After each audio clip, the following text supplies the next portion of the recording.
so much to my pretend audience. Thank you to my real listeners. Happy Monday. Hope everyone had a fantastic weekend. Today is Monday, the 28th of April. I am Derek Persley. This is Talking Sports at Work. Yeah, man, we got a lot to talk about. The draft is now in the books, and honestly, it's kind of a letdown feeling for me. I mean, even though I feel like the Titans overall had a fantastic draft, it's just kind of like, okay, now it's over. I mean, there's so much build up to it, and now well, what do we have now? There's no more football stuff for months, and so I mean, the next big event is the schedule release, which I understand they're trying to turn that into something, televising it and all that, but I mean, I don't know who's actually watching that. I mean, I'm one of the biggest football fans I know, and I don't watch the NFL schedule release. But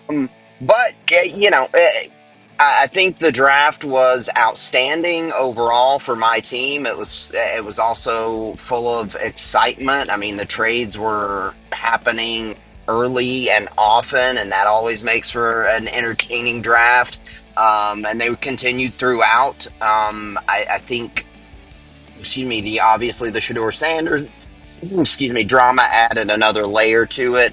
And yeah, I think overall it was great. The NBA playoffs are also well underway and not going well. The two teams I root for, one's already eliminated, the Grizzlies being swept by the Oklahoma City Thunder, and the Lakers are just their flaws have been exposed in a big way by the this what turned out to be maybe just a terrible matchup for them and Minnesota. Where they're too reliant on a 40-year-old LeBron James and Luca, who was had an upset tummy in Game Three and couldn't really do anything. And outside of those two guys, there's just not they can't do much. I mean, they need those guys to do everything. And if one of them is off, or one of them is sick, or one of them is, it's just yeah. So the Lakers are not, things are not looking good. I do think that they'll win game five at home and at least get this to a sixth game. And then if they can manage to, which they can obviously get this to a seventh game back in LA, then, we could be back in good shape. But man, they gave that game away. They gave away game four. That was horrible to watch if you're a Lakers fan and if you had money on it like I did. So, but anyway, I'm going to talk mostly about football in this podcast because well, I mean, that's mostly what I talk about anyway, but also because this was the last big event, like I said, until, go ahead and turn this music off. Excuse me, until really the season starts, or at least until Madden and NCAA are released, I guess. But yeah, we got a lot to dive into there. New quarterbacks, new players, new excitement for lots of franchises, reason to be hopeful, reason to believe, reason to yeah, all of that stuff for 32 teams. It's a great event. And so, yeah, we'll talk about we'll analyze the Titans. We'll look at some of my favorite picks, some of my favorite moves, some of my favorite overall draft classes, give you my analysis. And yes, we will talk about Shador Sanders. I'm going to take a quick break and I'll be right back. All right, friends, welcome back. So, first things first, I'm going to go ahead and talk about the thing that everyone has been talking about for weeks and was talking about throughout the entirety of the draft. And, it was a little bit frustrating, honestly, because many of you know that one of my favorite shows is Pro Football Talk with Mike Florio and Chris Sims. I think they are two of the best football media people out there. I don't think they honestly get as much credit as they deserve. And that's probably largely because they're on NBC Sports and not ESPN or something. But I love them because they're both very knowledgeable, both very experienced. Chris Sims gives the players perspective, and Mike Florio's kind of the behind the scenes insider guy. And yeah, anyway, I love them. I was frustrated with them this morning though because I was listening to their show for between this morning before we left at home, driving my daughter to daycare, driving to work, and then just a few minutes ago before I started this show, listening to their show for 90 minutes. Now, this is what is it, a 2 hour show? I think it's a 2 hour show, and I listened to it for maybe just under 90 minutes. The entirety was Shador Sanders. And honestly, I expect more from them. I get it that that's going to headline, the ESPN coverage. That's going to be but honestly, I expect more from them. They disappointed me because I think I have higher standards when listening to them. But anyway, I mean, I get it. It's a huge deal. It's a huge surprise. I don't know that. I mean, we've never seen anything like this in terms of this high profile quarterback and falling so far, and the guy that was, had first round grades, even if you didn't expect him to go in the top five, mostly everyone had at least a first round grade on him. And it was insane to see him fall that far. Um, I'm gonna get my few thoughts on that out of the way early, so I can actually talk about other stuff. But well, first thing, I wonder if anyone else has tried this. Um, have you ever tried to say Shador Sanders' name when you're doing a voice type, like you're voice texting? Like when I'm voice texting my friends or family, and I'm talking and I mention Shador Sanders, try that if you haven't before, and see what your phone says, because if you unless you have like some sort of family settings or language settings on, what it always does for me is it says shit or Sanders.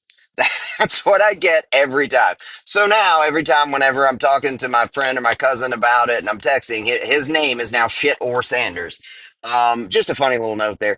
But anyway, so there are lots of theories on what happened here.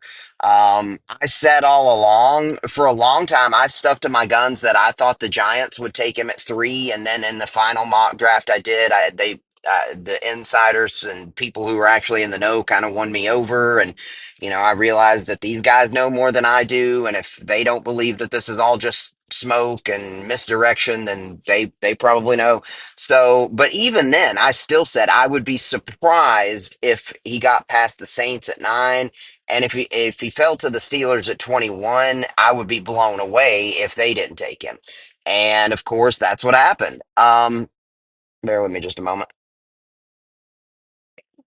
But anyway, um, so what happened here? And from what I've gathered, and I saw this article on, it was on CBS Sports, like the day after round one or round two, I don't know, but it kind of explained a big part of what happened. And now I've heard the same story being from multiple outlets being reported, that apparently they feel like he kind of sandbagged some of the interviews, that he just decided he didn't want to go to these places, and he either half-assed it or didn't really try or just intentionally kind of blew things or whatever.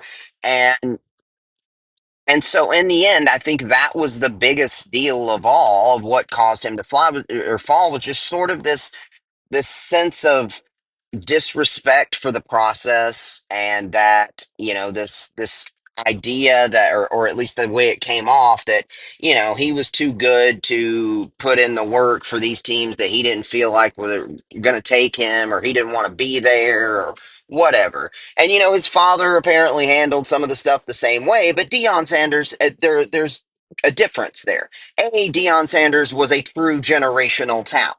He could get away with some of that stuff. And B, there is a big, big difference between what you will deal with, what you expect from a defensive back or a running back or any position other than quarterback. A quarterback is held to much, much higher standards. And I would think, especially in these interviews where, you're wanting to know his mind, you're wanting to understand his motivations and how quickly he can process, how good he remembers things. The quarterbacks are going to be held to much higher standards. So, I don't think he was ever going to be at. Plus, he's just not as talented as his dad was as a prospect. And so I don't think he was ever going to be able to get away with acting like that.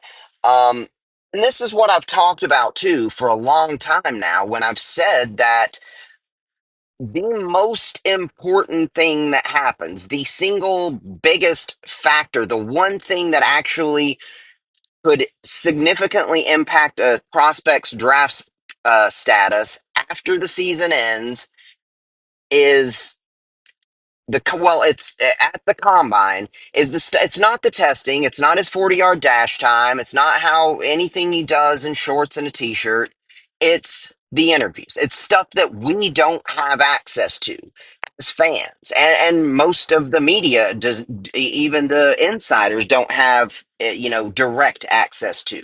It's stuff that goes on behind closed doors. It's and so and I think that showed sort of the disconnect between how NFL teams were viewing him and how the media viewed him, because the media and fans all saw what he did as a football player on the field and were like, okay, this guy's maybe not an elite quarterback prospect, but he's a first round quarterback talent, right?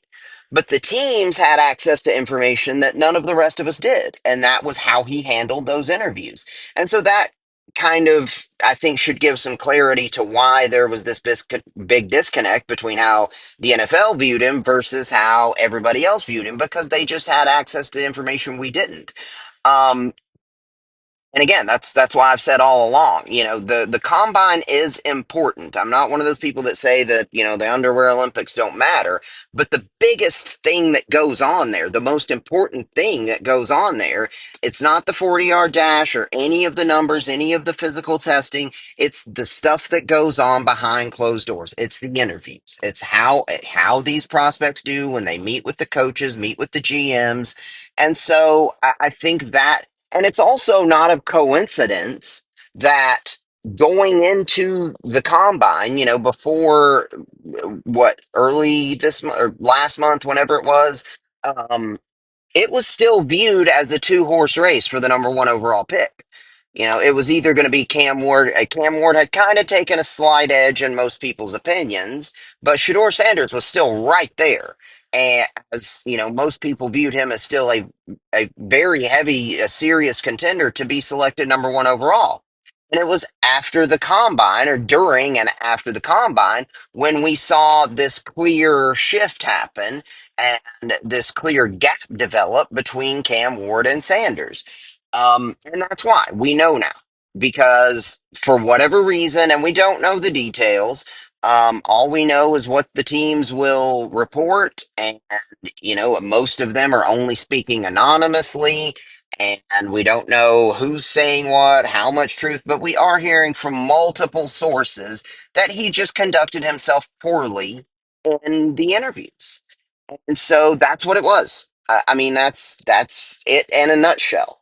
Um, what surprises me, one thing, is that we heard both from the Steelers, while they may say something publicly and maybe feel differently about it, in private, but we heard from both Shador and the Steelers brass that his interview with them went really well. So I am still a little surprised that they weren't willing to take a chance on him, especially, once he was still sitting there in the third round. But the assumption now is that they had already worked out something and that they're very confident that Aaron Rodgers is going to come. But either way, I mean, how much does Aaron have left right now at 41? A, and B, I mean, he's not going to be anything resembling a long-term solution, even if he is still playing well next year. So, yeah, I think that would have been a really good situation for Shador to go into, to not have to play right away because Aaron Rodgers is there to be able to learn from him. We know Aaron has a reputation of being good with young players and, being willing to help. And so I think that would have been good. But for whatever reason, the Steelers didn't like him. And the Browns were the ones who finally, in the fifth round, were willing to take a chance on him. And this is after they had already drafted Dylan Gabriel. And that was the pick that said to me, okay, there is something serious going on here. Because, okay, you can justify it with Jalen Milrow and Jackson Dart, even though I'm not a fan of Jackson Dart. But you can justify Dart and Milrow and even Tyler Shuck going. When we saw Dylan Gabriel go, that's when I knew, and probably everyone knew. Oh man, this is really bad. Something's going on here. Um, but they had already drafted him, and that's why I think we're hearing a lot of people believe that that Jimmy Haslam probably influenced this pick and maybe kind of forced his front office's hand to go ahead and take Shador there in the fifth. But I think it was the right decision, even though it's a crowded quarterback room now. I think he's already going to walk in there and be the best one. I mean, I think he's better than Dylan Gabriel. I think he's better than Kenny Pickett. I think he's better than a however old Joe Flacco is now. And he's obviously better than an injured and, shell of Deshaun Watson. So unless they just now maybe now this should be the wake up call for him that he needed. This should be the thing. And given what we saw from him, and it was just one brief reaction, and you can't put too much in it, but given what we saw from him and his reaction when he was finally taken, how happy he and how relieved he was, and how he said, "Thank you for taking a chance on me." And he just seemed like, okay, this might be a kid who was kind of put in his place a little bit, and maybe he's going to learn his lesson and realize that he's going to have to earn this. Because here's the truth. No matter how you want to look at it, you guys, the listeners, fans of the show, know how I feel about the rampant nepotism in football, particularly in the NFL and particularly in coaching. But this is a kid who yeah, he's worked hard, he's done what he's had, but he's had every single opportunity. Opportunities that most other kids will never have to grow up in an NFL player's home, raised by an NFL player, to be rich and, be and really, really wealthy.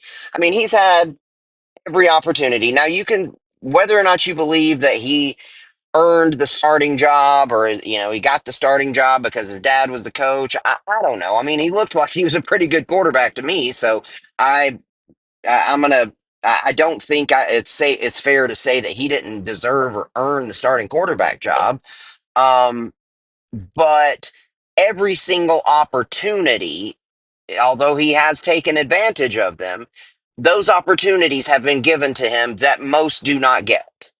um, and that was something that was it was actually mentioned on another thing that I was watching it, where they were actually talking about Aaron Rodgers. It was talking about other draft falls, and the guy said something like, I didn't feel bad for Aaron Rodgers having to fall to the tw- 20s back then. I mean, this is the only bad thing that's ever happened in this guy's life.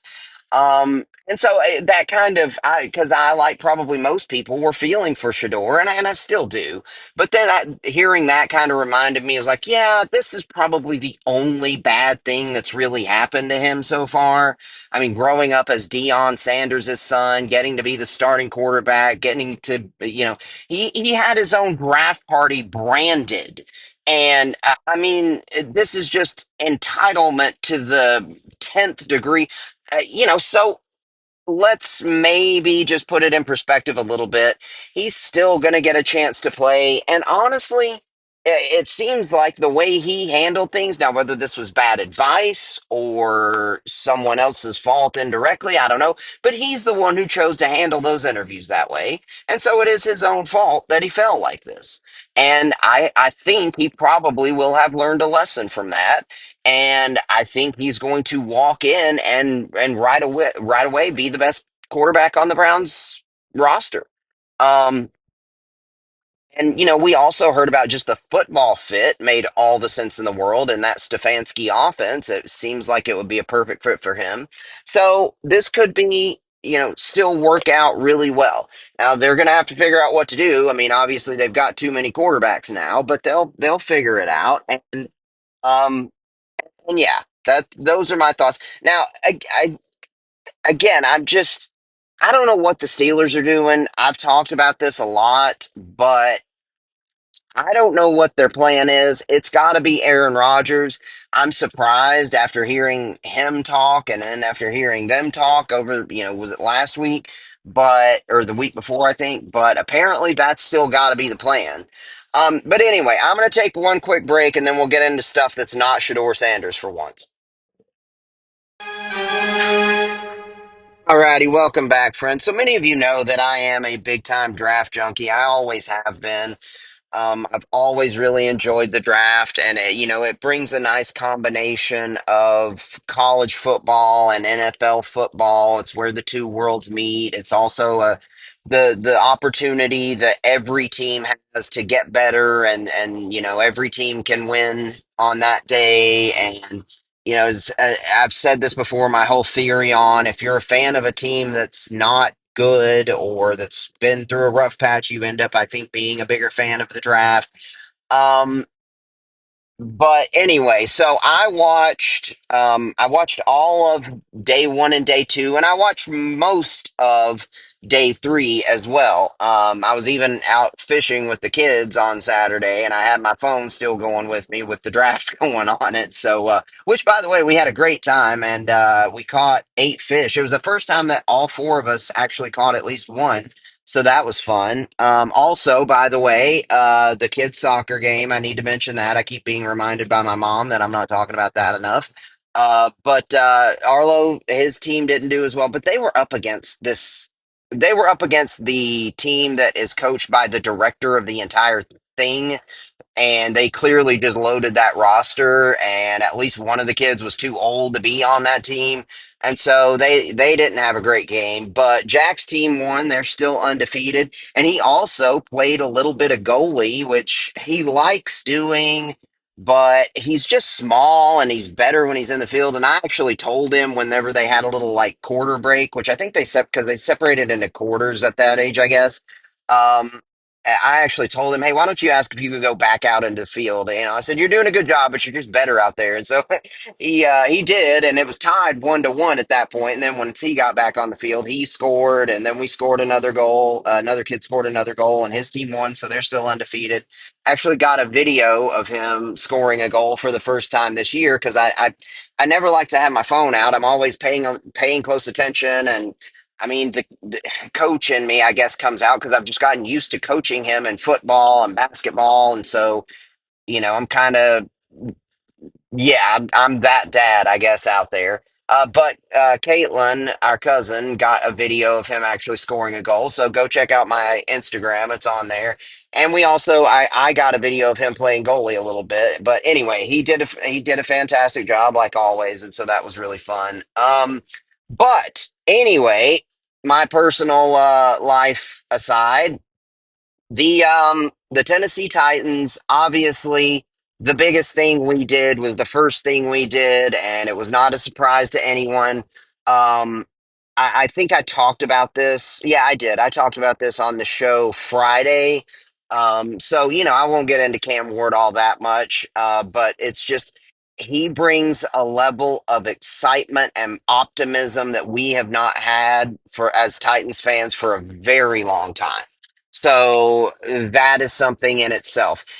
And then in the next rounds, my thinking all along was, look, I know we need edge rushers. We need to improve the defense, but the biggest thing now is the quarterback. You've got to continue to build around him. We've got one good receiver, and that's it. Um, and so I wasn't thrilled with what they did on day two, but I loved what they did on day three. I'm not saying I hate what they did on day two. The guy out of UCLA is raw talent who could develop into a really good edge rusher. Apparently, he played his first year or two as an off-ball linebacker, and then moved to the edge. Similar to some other great pass rushers like Abdul Carter, like Jalen Walker did some of both, like Micah Parsons did. So it could end up being a really good pick, but And I did like also that we traded back at that spot, even though I really liked Luther Burden and I think he was still on the board there. Yeah, he was. I knew all along that was a possibility for us, and I'm glad we did it because we didn't have a third round pick and we did need to acquire more draft capital, and add some more talent to the roster. And so I think we handled that the right way. And then that third round pick at first didn't make a lot of sense to me, but then once I read about the guy and realized that he's actually close to a first or definitely second round talent, but the reason he was still available there was because he was injured for most of last year. So that could end up being a big time steal for us. But in both of those cases, I was waiting for the Titans to draft a receiver, and it felt like there were still some really good ones on the board, and we took those defensive players. But, again, those could work out really well for us. Both of those could turn out to be really good picks. And then in the fourth round, I think we knocked it absolutely out of the park. Aside from Cam Ward, the fourth round was my favorite round for the Titans. I absolutely love what they did. Now, DK, the receiver out of Florida, I know I've seen a lot of what he can do. He could be a very special player. He's a speedster, a deep threat. He was drafted maybe a little higher than most people had him projected, but he could be a very good player. And I liked that pick. The pick I absolutely loved, and I've seen this actually from draft reviewers and all the experts since as well, saying the same thing I am, was Alec Iomanor, however, you know what I'm saying. The kid out of Stanford. I loved that pick. Like, I really liked him. I actually, this is sort of a weird note, but in NCAA or EA college football, I've gotten him out of the transfer portal for my Tennessee Vols team a couple of times, and I love this player. So I was really, really happy to see the Titans grab him. It was a good value pick. He was kind of hanging around, I think, longer than most people expected him to. And so we nabbed him in the fourth round. We also grabbed Gunnar Helm, who I think could end up being a big time steal. Was an excellent pass catching tight end at Texas, but didn't test well at the combine. He was apparently dealing with an injury. So that was the explanation for him still being available there. So it felt like with all three of those guys, because we had three fourth round picks, all three of them, I loved Io Manor and Gunnar Helm, and I liked the DK pick. And the just going into this, it seemed like going into the fourth round with the clear idea we need to put talent around our new young quarterback because they did a lot already to improve the offensive line and free agency. I loved it. I thought we hit that fourth round absolutely out of the park, and I'm very, very excited about that. And then later we ended up we got a small school guard who I think people expect could be the center of the future. He's a versatile player, Jackson Slater out of Sacramento State.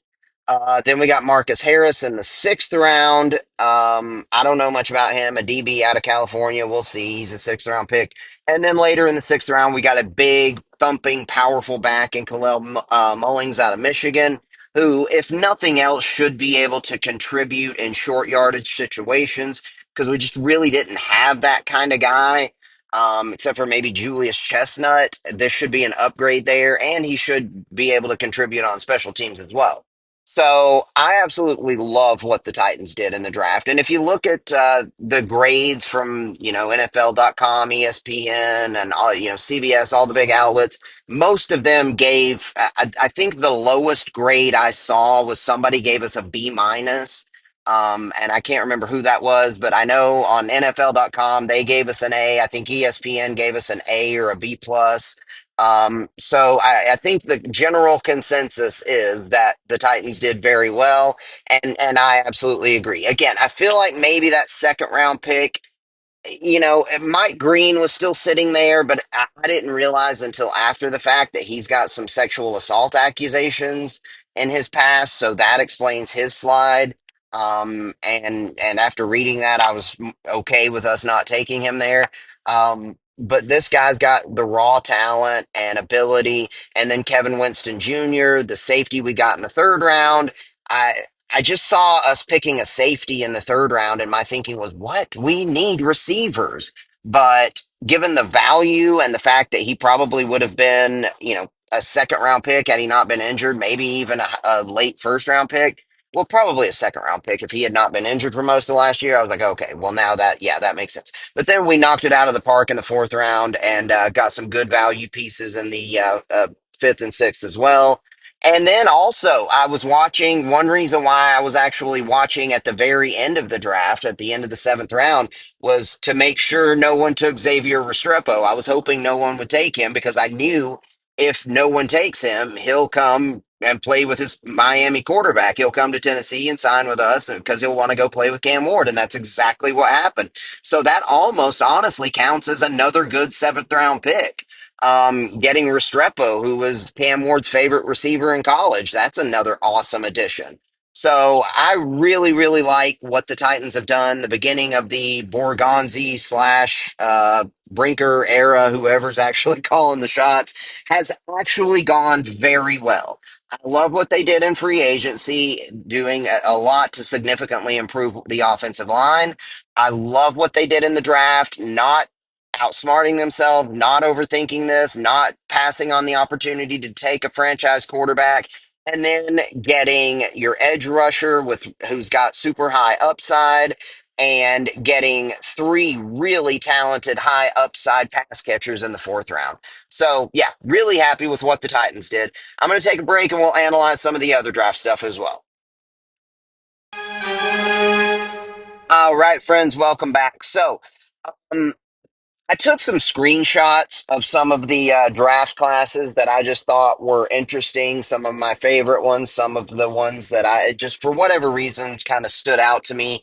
So I'll get into those in a few minutes. But first, I want to say something about the Ravens and the Eagles because throughout most of my life, it feels like, or at least since the Ravens have been a franchise, they have been consistently maybe the best drafting organization, especially back when Ozzy was still running the show. The best drafting organization consistently in the NFL. And now it kind of feels like the Eagles have taken over that mantle as well. And honestly, it feels like they both have a similar sort of overarching strategy, and it's really, really simple.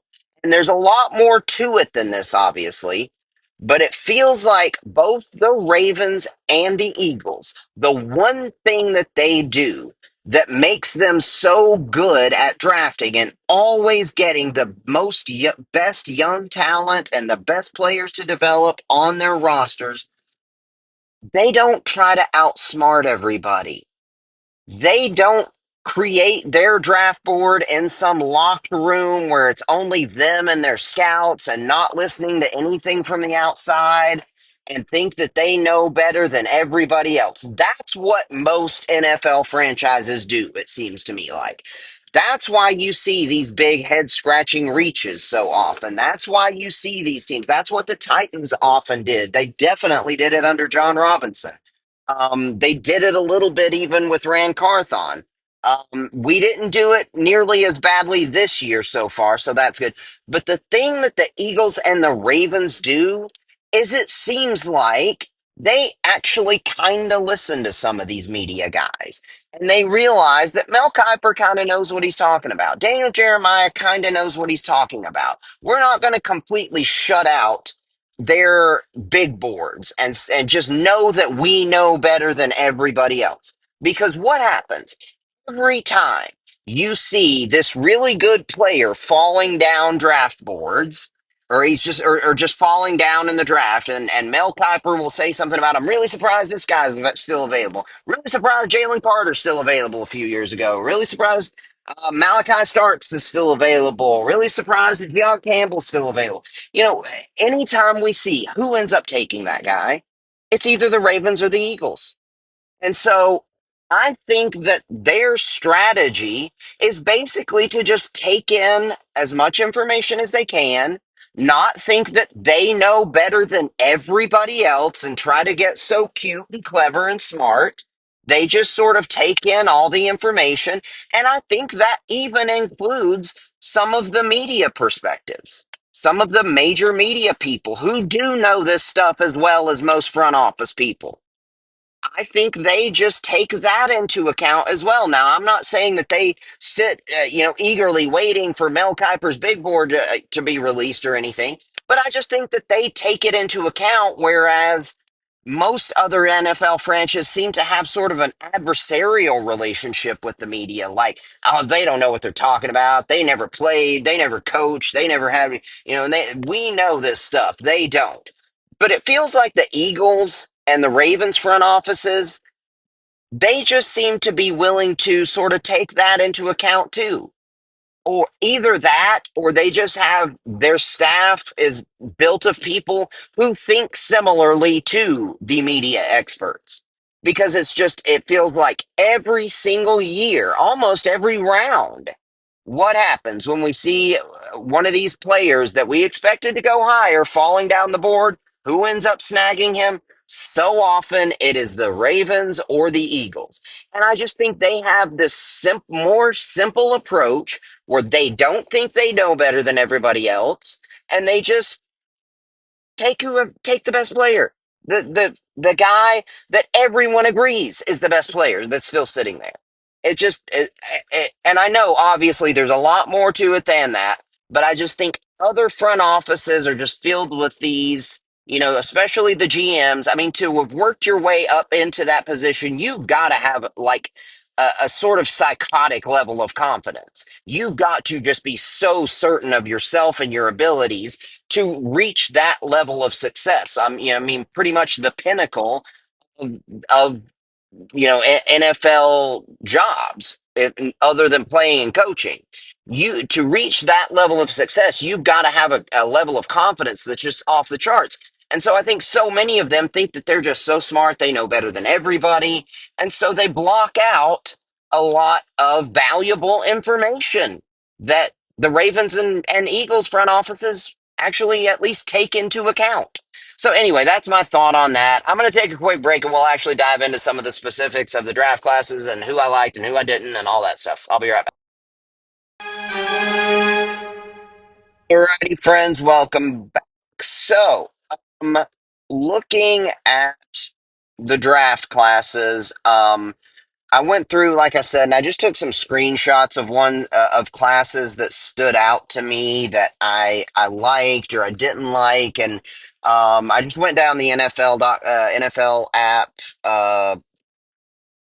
list, and they have them in alphabetical order, so that's the same way we'll go. Um, the first one I saw that I liked was, I think, the first one alphabetical. That's the Arizona Cardinals. Now, excuse me.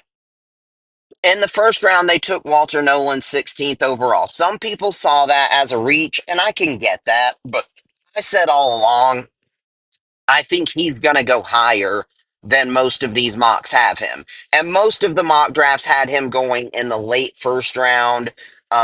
And some even had him in the early second round. I said all along, I think somebody's going to take a chance on this guy earlier than that. And this is about where I expected. Um, he is an uber talent, maybe a little bit of character concerns, but this is a position that, as I've said multiple times, has just gone up and up in value over the last few years. Teams want these guys who can push the pocket and get pressure from the interior, and he might end up being the best one in the draft. I mean, he's more purely talented than Mason Graham or any of the others. And so if Jonathan Gannon can get the most out of him, then this is going to end up being another a great pick. And then another one that's very similar was Will Johnson at 47. I don't know how in the world he was still on the board at that point, but that could end up being one of the steals of the draft. So I love what they did in the first two rounds. And then Jordan Birch, a good edge rusher out of out of Oregon. So they went all defense with actually their first five picks. Um, but those first three, especially, and getting Cody Simon in the fourth round, I think that's sort of an under the radar, really good pick. He's kind of a guy who can be the leader of your defense, and a smart, athletic player, good fourth round pick, and another guy that, you know, this time last year was projected as probably a first round pick. They got Denzel Burke in the fifth round. Now, I understand he had issues why he fell so far, but the talent there is undeniable. So if you look overall at this Arizona Cardinals draft class, there is one clear theme, and it is upside. They took guys with incredible upside. Walter Nolan, Will Johnson, Denzel Burke. And I mean, I really like this Cardinals class. Now, maybe they could have done more. They probably should have done more. They didn't get any new receivers or playmakers for that offense. But that defense is going to be significantly improved just from this draft class. Um, and then, okay, so here's one that is more on the interesting side, the Atlanta Falcons. If you look at the draft grades and you listen to what the media have said about it, this has been probably I think the worst graded draft class so far because of what they did in the first round. I've seen grades now. NFL.com has them at a B minus, but I think the lowest grade they handed out was a C, maybe a C minus. Um, but I've seen this one get a D minus. I've seen, the experts don't like this draft class. I disagree, and there's a kind of a different theme to this that was actually a theme I was going to talk about anyway. And it was, I kind of started thinking about this and wondering about my own perspective and self awareness and wondering, do I love this pick because it's James Pierce? And because I kind of didn't really bash the Jaguars, but felt like, man, they gave up a lot to go up and get a non quarterback in the first round. They gave up basically a first and their high second round pick this year, which was in the 30s, which is, almost another first round pick. And they gave up their first round pick next year, as well as, I think the equivalent of maybe like another fourth or third or something, but they gave up a lot to move up three spots. Now, the player they took is a generational talent that has the potential to be something unlike we've ever seen before. And so you've got to factor that in. The Falcons didn't give up quite as much. They gave up their first round pick next year. And what was it? I wish I would had a minute to stop because I actually think I took a screenshot because I knew I wanted to talk about this. Uh, I don't remember what, but they gave up their first round pick next year, um, and something else. They didn't give up as much as Jacksonville gave. They gave their second round pick, but it was as part of the trade up. They gave their second round pick this year. So really, it was they gave their first round pick this year, and they had to move up 20 spots, whereas the Jags only moved up 3 spots. So they didn't give up quite as much as. Oh crap! I meant to stop there. Um, they didn't give up quite as much as Jacksonville did, but they also didn't get the generational talent, maybe, that the Jaguars did. Sorry, bear with me for just a moment. So, it got me to thinking, because I said on Friday, I think the Falcons may have won the first round. And it wasn't just that, there was more to that as well. It wasn't just that, it was James Pierce, who I love and I think has been kind of underrated. Um, it was also that has been for the Falcons the biggest need for them for the last like 4 years. They have been unable to generate pass rush. They have been unable to consistently to have any really good edge rushers. And so I liked the idea of them just going all in on fixing that issue in the first round this year. So it wasn't just James Pierce, it was the fact that they got two of the elite edge rushers in this class, and it was fixing an issue for them that has been plaguing them for years doing so. And so I loved it. Now, is it going to work out? I think both of those players will. But the question mark is going to be what, how valuable is that first round pick? Because, no NFL team goes into the season thinking that they're going to be picking in or around the top 10 the next year. So they've all kind of got to try to have some self awareness, which is really difficult for them to have. The Falcons, I see them as being right around where the Falcons and Jaguars, I see them as of right now, both around 500 teams next year. Um, and if that's the case, then both of those first round picks are going to be about the same value. Let me take a quick break because I got to get some gas and then I'll finish that. Alrighty, friends, welcome back. So, finishing that thought from before, in both of these instances, the big part of the trade was the first round pick for next year. The Falcons are going into next year with what should be a significantly improved roster, um, but a quarterback that we're still not sure what he's going to be, and a coach that, let's face it, we're still not sure how great he's going to be.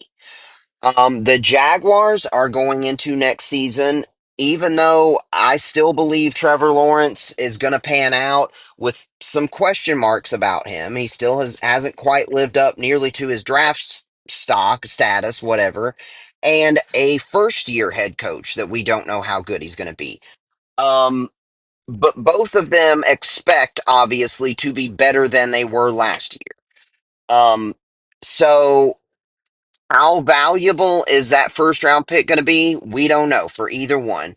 But I kind of see them as of right now as being about the same sort of value. I think both of those picks, just an absolute guess from right now, and lots going to change between now and then. But just on the surface right now, like I said, I think both of those picks will probably be somewhere in the teens. And those are very valuable picks, obviously.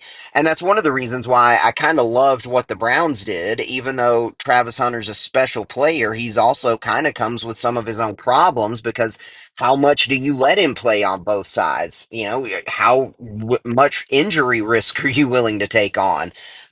How good is he just at one position? So, maybe they felt like we're better off knowing that next year's quarterback class is expected to be better, just acquiring another first round pick that's likely going to be in the teens, could even be a top 10 pick, and moving down and still getting a really good prospect in Mason Graham. Um, but anyway, my what I'm trying to get at with this is I'm not sure how much my thinking on my analysis of what the Falcons did versus what the Jaguars did versus what the Texans did a couple of years ago when I said they gave up way too much to get back up and get Will Anderson, because I feel like I'm kind of contradicting myself saying I love what the Falcons did, but then I hated what Houston did a couple of years ago. But now we're seeing Houston kind of paid for that. Even though Will Anderson's a good player, they kind of paid for that a little bit. With that was part of the step back because they weren't as able to improve the offensive line and the rosters they would have been had they not traded away that pick. Um, I got to take another quick break. I'm still at the gas station. I got to stop the pump. I'll be right back. Alrighty, welcome back, friends. So, anyway, my point is that I'm just trying to have some self awareness here and clarify it. If it seems like I'm contradicting myself, I can only say how I feel about it. And I feel like what the Falcons did was outstanding in the first round because of how long they have needed this and because they went out and got two of the best edge rushers in this year's draft that are probably going to be two bookends for them and two force. They went from being for years the worst pass rush in the league consistently to now that's going to be a strength of their team. And so I love that. I love the aggressive move. And assuming that Michael Penix pans out and they're actually in contention next year, then that's going to be worth it because that first round pick is going to be somewhere in the 20s. But we just don't know that yet. On the other side with the Falcons, They not only gave up next first year's first round pick, they also gave up a really early second round pick this year, but they got a generational talent that is a guy who was probably the best overall player in the draft and could just be something special, something truly special, more so than James Pierce or Jalen Carter, or excuse me, not Jalen Carter, Jalen crap, whatever his name is, the 12th overall pick out of Georgia.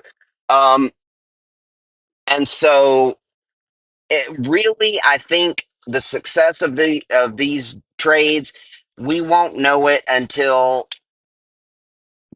well into the season because then we'll actually get to see, and probably still won't fully know, but at least we'll have an idea at that point because we'll know how valuable those first round picks are going to be, and we'll have an idea at least of how good these players are going to be. But just my own personal opinion, I loved what the Falcons did in the first round, but then after that, I don't like what they did.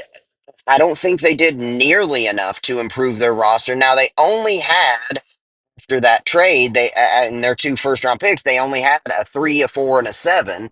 So there was only so much they could do, but I felt like they could have done more to support their young quarterback. And I know they've got some good skill position players, but they could have used a deep threat receiver. They could have used a pass catching tight end. They could have used better protection on the offensive line. Instead, they picked a safety. Actually, they picked two safeties in the third and fourth round and then a seventh round tackle. So yeah, I like what they did in the first round. We'll see how it pans out, but yeah. Anyway, moving on from that. I also took a screenshot of the Ravens, but that was just I've already kind of touched on the reason why because they just did what makes sense. Malachi Starks is still on the board there at 27. Let's grab him. Put him alongside Kyle Hamilton. That's going to be the best safety duo maybe in the NFL. Mike Green, who a lot of people had projected as a late first round pick, is still sitting there at 59. Let's take him. It's just, it seems like it's a pretty simple strategy. And obviously, there's more to it than that, but that's just what they do. Now, we've already talked about the Browns to some degree, but I wanted to talk about their draft class as a whole because I think they really did a great job in this draft, even though it's been overshadowed by their final pick, which was Shador Sanders in the fifth round. But acquiring that draft capital, especially that first round pick for next year. Now, I've been on record as saying I think it's a mistake for teams to start planning for Arch Manning to be available next year because I don't think he's going to be content with 1 year as the starter in college unless they win the national championship or there's a team picking number one overall that he just wants to go to. But either way, they might be looking quarterback again next year. They clearly don't have a lot of faith in Shador, although I disagree. Like I said, I think he's going to be the best quarterback on that roster day one. But no matter what, whether Shador is their quarterback, whether Dylan Gabriel surprises everybody, whether they're looking for a quarterback again next year, or if they've got one and one of these young guys pans out and they're trying to build the team around him, either way, acquiring that draft capital is going to be a very big deal for them. They added Mason Graham, who I said was kind of on that next tier of, the really good players, but he's not Abdul Carter and he's not Travis Hunter. But he was right there in that next tier, really good player. That linebacker they got from UCLA should be a really good addition for them. Quinshawn Judkins, they needed to improve at running back after losing Nick Chubb. They got him as well as snagging Dylan Sampson in the fourth round, which felt like a steal. So now they've got a great rookie duo of running backs. So I kind of like what the Browns did, although taking two rookie quarterbacks, it feels like if they took Shador in the fifth, they wasted that third round pick on Dylan Gabriel. But aside from that, I think they had a pretty good draft. Also, a team that consistently drafts well is the Dallas Cowboys. They made a boring pick, 12th overall, and it was maybe a little bit too high for him, but they knew they needed to replace Zach Martin, so they got the best guard in the draft in Tyler Booker. Then they got an edge rusher in the I'm not even going to try to say his last name, Donovan, whatever, out of Boston College. Some people had him with a first round grade. They got him at 44. Similarly, Siobhan Ravel was a guy with first round talent, but I think maybe he dealt with some injuries or something. There was something like that that held him back. They got him in the third round. They got Texas running back Jaden Blue. They got a good linebacker from Florida. The Cowboys, they consistently draft well. For as much flack as the Jones family gets, and as poorly as they run their contract management and their free agency, they continuously draft well. They just do. Um, Another one I took a screenshot of was the Detroit Lions. But the reason I wanted to talk about it was because I felt like they did not do a good job in this draft. Tyleek Williams at 28th overall felt like that was way too high for him. There were other really good players still available, even at that position. I didn't understand that. But the biggest head scratcher, maybe overall, even though it's not going to get nearly as much attention as Shador Sanders or the Falcons trade or the Jaguars trade, the Lions gave up two third round picks to trade up in the third round this year to take a receiver out of Arkansas who I don't I don't know why. He was probably still going to be there in the fourth round. He was going to be there more than likely at their next pick. And that was just a head scratcher, man. They gave up a lot to move up and get a guy that I don't think anybody really had going that high. So maybe they knew something that the rest of us didn't, but that one was a big time head scratcher. I'm going to have to start moving a little faster here because I'm running out of time. But let's see. Let me take a quick break, and I'm gonna try to stop and see what other screenshots I have. Alrighty, friends, welcome back. So, just another couple draft classes that I really liked were the Kansas City Chiefs, and that was largely because Josh Simmons fell right in their laps in the first round, and they traded back one spot with the Eagles, acquired another fifth round pick, and still got the guy they wanted. So they did they're another team that just consistently seems to draft well. They added our boy Norman Lott, the interior defensive lineman, late in the second round. They added a good edge rusher who I think most people were surprised was still on the board in the late third round. And Ashton Gillette, I don't know how you say his name. Also nabbed Jalen Royals, receiver out of Utah State, who was projected to go higher than that. They got him in the fourth, and Jeffrey Bassa, who's a good linebacker out of Oregon. They got him in the fifth. The Chargers, you guys know how much I love Marion Hampton. I think he is going to be an absolute superstar. Now, they may have had bigger needs, especially given that they had just signed Najee Harris. I actually forgot about that. Whenever did my episode on Friday, I forgot they had just signed Najee Harris. But we know how much Jim Harbaugh loves to run the ball, and Amarian Hampton is going to be a force, I believe. And then they added Trey Harris, another a weapon for Justin Herbert, which they desperately needed more help at wide receiver. They got Kyle Kennard, good edge rusher from South Carolina, in the fourth round. So I like what the Chargers did. The Patriots, I hate to admit it, but I don't like Will Campbell fourth overall. Other than that, I think they did an outstanding job in this draft. Um, I don't like Will Campbell fourth overall, and I've said why. I've said I did not believe that Mike Vrabel was going to take him because he had the exact same question marks that Peter Skoronsky had. And Skoronsky, we took 11th or 12th overall when Mike Vrabel was here, hoping he could be our left tackle, but his arms were too short, and now he's a good guard. I don't think fourth overall is you don't want a guy who's probably going to be a really good guard at four overall. But hey, they took him. And so they're obviously more convinced that he will actually be able to be their franchise left tackle. But other than that, I love what they did, getting Travion Henderson, Kyle Williams, getting him in the third round. I was really hoping the Titans would grab him because I think he's kind of under the radar, could be a star receiver in this draft. And the reason I say that, I'll give credit where it's due, is because of Chris Sims. And I know he knows his stuff when it comes to receiver. He was really, really high on this guy.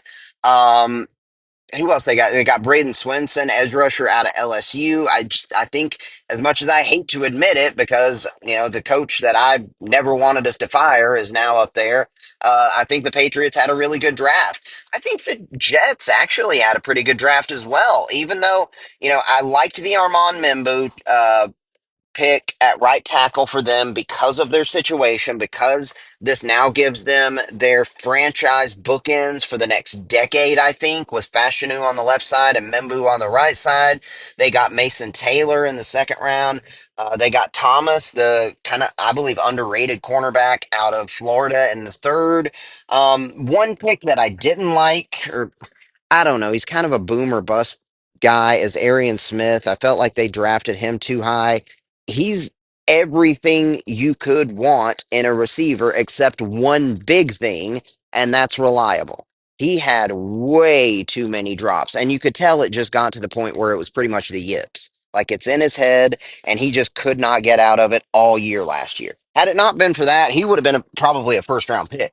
But a receiver, let's face it, is useless if you can't count on him to catch the ball. But then they got Malachi Moore later in the fourth round, which I feel like could end up being a steal for them. And then Tyler Barron in the fifth round, a former volunteer who I believe could end up being. So, I mean, he's not going to be an elite, double digit sack guy, but could end up being like one of those guys that you put on the other end of that guy to be just a consistent performer, reliable, really good player, really good starter. Um, let's see. The Steelers, I'm just looking at the players they got. I like them. It's who they didn't get that bothers me. And again, I think they should have taken Sanders. But Derek Harmon at 21 overall is a good pick. They got Jack Sawyer in the fourth round. I think that's an outstanding pick. That's another similar to what I was saying about Tyler Barron, except I think Jack Sawyer actually could develop into an even better player where he is a double digit sack guy. He is relentless. I mean, we all saw what he did on that playoff run with Ohio State. Speaking of what he did on that playoff run with Ohio State, they got Will Howard in the sixth round. So I think overall the Steelers had a pretty good draft, even though, I still don't know what they're going to do at quarterback. That's the problem. All right, so I'm going to take one more quick break and then I'll be right back. We'll finish things. Alrighty, friends, welcome back. So, my final thoughts on the draft classes. I just wanted to do this one thing and compare the draft classes of all the division opponents of the Titans. On NFL.com, every single AFC South team got the lowest grade was an A minus. I think the Titans got an A, the Colts got an A, the Texans got an A minus, and the Jaguars got an A minus.